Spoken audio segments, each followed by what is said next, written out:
Chers auditeurs, chères auditrices, aujourd'hui je voudrais vous partager une légende qui prend racine dans un endroit exceptionnel qu'est la Savoie.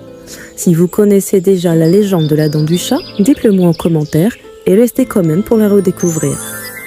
Il y a des siècles de cela, Antoine, un pêcheur du lac du Bourget, vivait au pied d'une montagne avec sa femme et ses 5 enfants. Un matin, alors qu'aucun poisson ne montrait signe de vie, malgré ses efforts et sa patience, il implora le ciel et promit à Dieu de remettre alors le premier poisson qu'il attraperait en guise de remerciement. Le miracle eut lieu. Le pêcheur n'en avait jamais vu d'aussi gros. Il garda ses prises pour nourrir sa famille et oublia sa promesse. Sa dernière prise le laissa sans voix. Ce n'était pas un poisson, mais un petit chaton noir. Hélas, sa chance tourna, car aucun autre poisson ne mordit à l'hameçon. Antoine rapporta le chaton chez lui, sans savoir qu'il venait d'inviter une malédiction. Sa famille, contente de ses prises, adoptèrent le chat.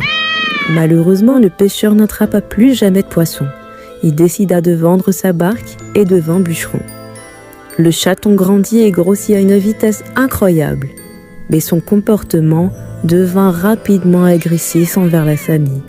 Antoine prit alors une décision radicale, l'abandonner dans la montagne. Le chat, qui était maintenant aussi gros qu'une panthère, s'attaqua au troupeau, puis aux villageois. Les gens terrorisés n'osaient plus sortir. Tragiquement, Antoine et sa famille finirent par en être victimes. La bête s'installa dans une grotte tout près du col qu'empruntaient les voyageurs et ne laissait franchir la montagne qu'à 19 personnes et dévorait la 20e. Un valeureux chevalier de passage dans la région décida de combattre le chat et finit par le tuer. Durant la bataille, le chat perdit une canine qui alla se planter dans la montagne, qui donna alors le nom de la montagne de la dent du chat. Le chat, quant à lui, tomba dans le lac où il est depuis prisonnier des eaux. On dit que lorsqu'il se met en colère, ses gémissements font tanguer les barques. Si cette légende vous a plu, faites-le moi savoir en cliquant sur le petit cœur. Ça fait toujours plaisir.